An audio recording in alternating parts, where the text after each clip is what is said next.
Добар ден на сите и од мене. Ви благодарам што сте повторно тука сите со нас. Знаете како, во политиката човек станува експерт за се. Ама денеска најмалци имам амбиција да ви зборувам како медицински стручњак или стручњак од аспект на заштита на животна средина. Сакам да ви собратам како граѓанин кој што го диша овој загаден воздух надвор и како потенцијален нормално пациент во здравствениот систем кој што да бидам искрен, ако ми се случи нешто, не знам кај дода. Ама за овие детали многу повеќе ќе ви објаснат што е нашата визија колегите Пеце Мирчевски и Гоце Чекаровски подоцна. Сега малку сакам да ви објаснам, да се обратам што е поентата на оваа визија за Македонија која што имаме.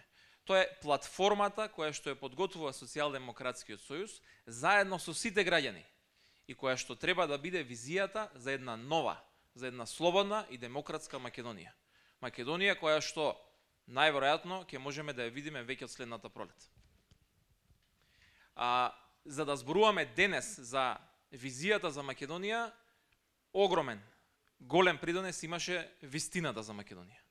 Вистината за Македонија, храброста, одлучноста и пожртвуваноста на сите луѓе кои што беа инволвирани во неа, не доведе во ситуација денес да сме во состојба да збориме за нова визија, за нова Македонија. Малку луѓе веруваа дека тоа е возможно уште и во јануари 2015 година. Меѓутоа денеска сме еве овде. Ова ја викаме сала на еднаквите. Јас сакам малку да не се согласам, но не е само салава. Ние денеска, овој цел месец зборуваме за една цела Македонија на еднаквите. Не е само оваа сала, СДСМ и сите наши тимови се секаде низ Македонија. Во сите мала зборуваме со граѓаните, разговараме со граѓаните на трибини, на малски средби, секаде. Многу ни е битно да ги слушнеме граѓаните, нивните сугестии, нивните мислења. Затоа и ќе видите, нема да одиме премногу во детали. Не презентираме програма спакувана, завршена, готова, еве ја читајте ја. Тоа е нашата визија. И сакаме да ги слушнеме сите, да ги уважиме тие мислења и критики, нормално да имаме многу подобра понуда на крајот.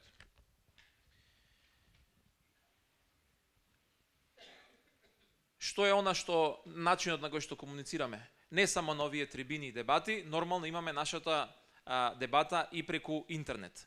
Секој оној кој што не е во можност да присуствува на овие дебати, трибини, може тоа го направи своите сугестии да ги испрати преку Facebook страната за визијата за Македонија, нормално и преку мејл. И верувајте ни, веднаш реагираме. И само еден пример ќе дадам. На минатата дебата, например, овде во овој сајм, падна предлог за промена на системот на кој што се плаќа фирмарината во градот Скопје. Веќе вчера, на седницата на Советот, го дадовме тој предлог и во градот се работи на пофер распределба, односно плаќање на фирмарината. Меѓутоа, само еден пример на тоа што може да не доведат овие дискусии до одредени резултати. Која е нашата цел? Значи, викаме, имаме визија. Ама нашата генерална цел е фер и праведно општество. Фер и праведно општество. И вака звучи многу општо, ама ќе пробам во многу малце зборови да објаснам што е тоа што сакаме да го постигнеме. Фер распределба на средствата, добрата, богатството во Македонија.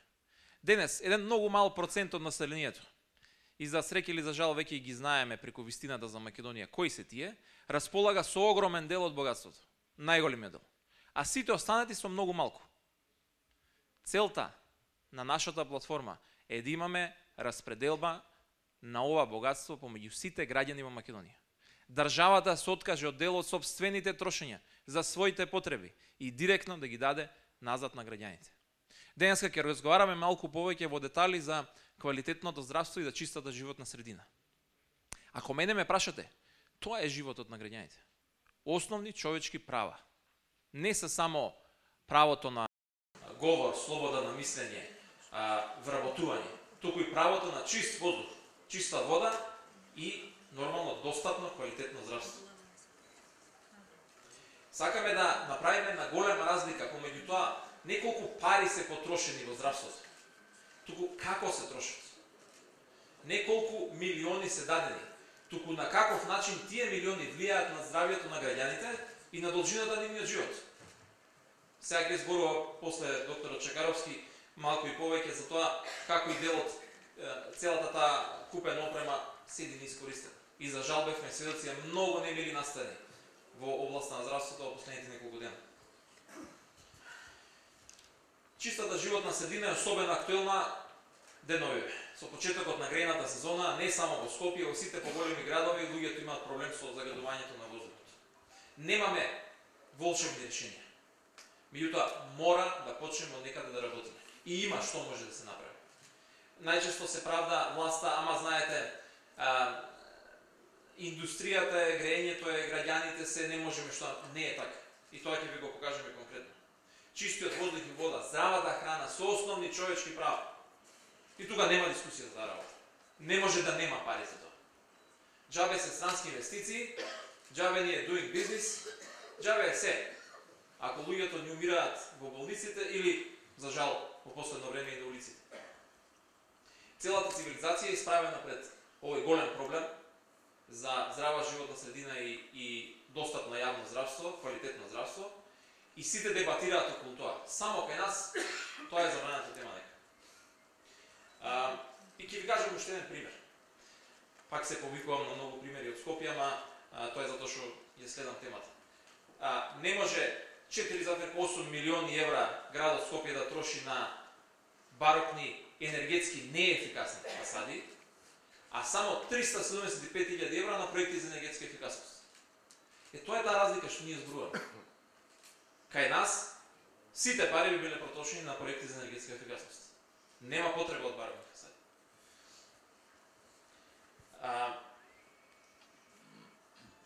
Она што е една илустрација ја објаснува целата наша визија. Стоп за нееднаквост.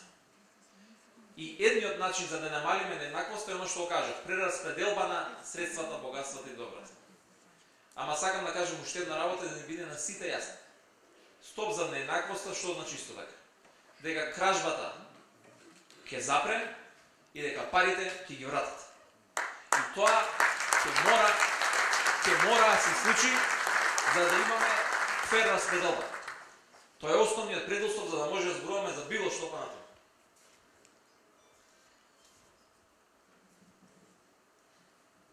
Кои се сите облици на нееднаквост во нашата земја? Имаме нееднаквост пред судовите. Имаме нееднаквост во законите. Имаме нееднаквост во вработувањето со партиска книжка.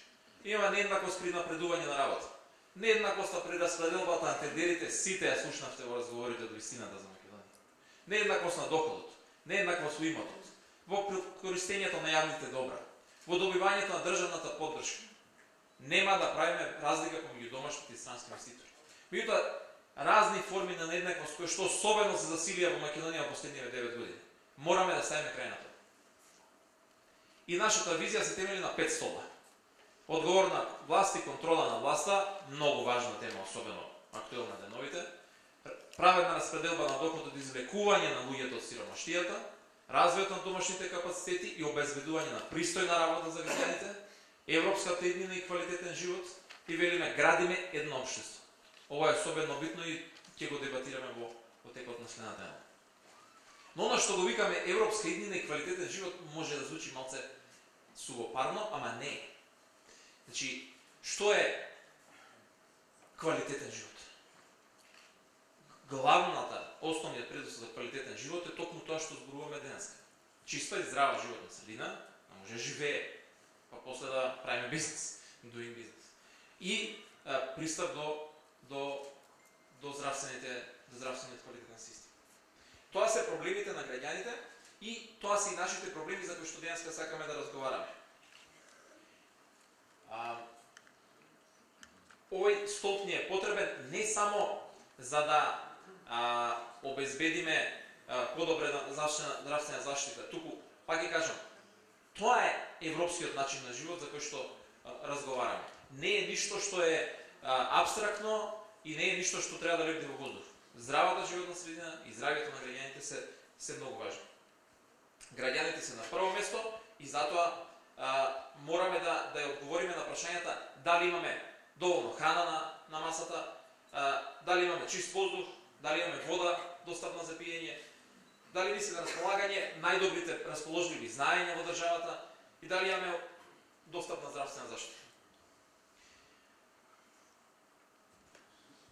зборувавме за четвртиот столб и сега на крајот сепак би кажал за она што мислам дека следува пред нас. А тоа е визијата имаме. Таа ќе изградиме заедно со сите граѓани. И во следниот период ќе сме секаде низ Македонија. Ама исправени сме и пред една борба. И тука да немаме дилеми. Борбата е пред нас, таа е судбинска и историска, можеби ќе стане во следниот период. Борбата за слобода и Македонија, за слобода и демократија е борба за една сосем нов концепт на држава. Во кој што концепт на држава, ова е една од најважните столбови. Потребни се сите граѓани. И затоа сите, апсолутно ве повикувам, апелирайте до вашите пријатели, роднини, сите што ги знаете, кој што може да присуствува на овие средби, на нашите контакти со граѓаните, да ги дадат своите идеи и сугестии. Одеме низ цела Македонија и разговараме со сите луѓе. И од нив сакаме да ги чуеме најдобрите решенија, најдобрите идеи. Меѓутоа, една работа би сакал исто така да расчистиме и тука, и вие со нив. Со Никола Груевски е готов. Значи, со него е завршена приказната. Приказната е завршена, треба само да видиме кој е начинот на кој што тој ги се замени. Дали ќе биде како што се договоривме, некаде на пролет, или доколку него испочитува договорот, малку порано, на друг начин и со други средства. Меѓутоа, она што е најважното е дека на крајот на оваа борба мора да се доведеме во ситуација кога оваа визија, се ова за што збориме, ќе стане вистина за Македонија. Визијата за Македонија треба да стане новата вистина за Македонија. И само така ќе успееме сите напред и само така ќе можеме да зборуваме за една сосема нова и слободна и демократска држава.